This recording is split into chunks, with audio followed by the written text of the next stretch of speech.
Donald Trump says he's a huge supporter of Israel, and that his actions show it.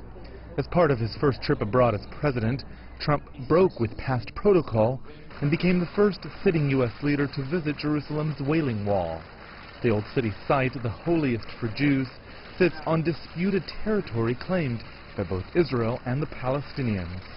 Previous U.S. presidents largely restricted official visits to West Jerusalem and the rest of Israel.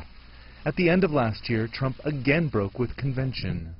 I have determined that it is time to officially recognize Jerusalem as the capital of Israel. He also announced controversially that he'd be moving the U.S. Embassy from Tel Aviv to Jerusalem. In January, his Vice President, Mike Pence, traveled there to deliver a rare speech before Israel's parliament. An evangelical Christian, Pence often delivers a prophetic version of Trump's message, both in the Holy Land and in the U.S. On the ground, he's reinforced by Trump's bankruptcy lawyer turned ambassador to Israel, David Friedman. He's a religiously observant American Jew who supports Israeli settlements in the West Bank and owns property in Jerusalem. Meanwhile, at the UN, Trump's envoy Nikki Haley has vocally and actively taken on Israel's foes.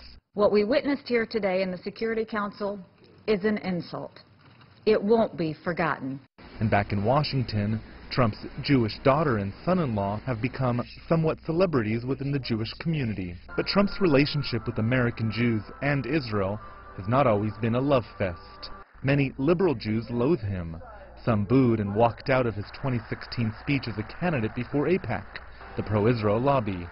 Just months before that, Trump, echoing stereotypes, told Republican Jews, "You're not going to support me, even though you know I'm the best thing that could ever happen to Israel, and I'll be that. And I know why you're not going to support me. And, you know, you're not going to support me because I don't want your money. You don't want to give me money, okay? But that's okay. You want to control your own politician. That's fine.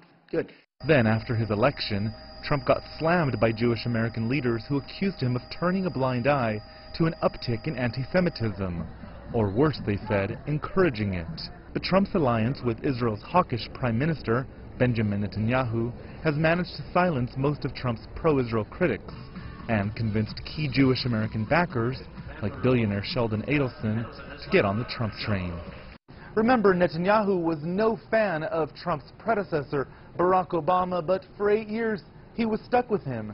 Before that, George Bush, a Republican, had Ehud Olmert and his center-left coalition, and Bill Clinton, a Democrat, had Ariel Sharon and his right-wing politics. Netanyahu and his supporters saw in Trump a golden opportunity, a rare moment in time to reshape the U.S.-Israel alliance, and in doing so, the Middle East as a whole.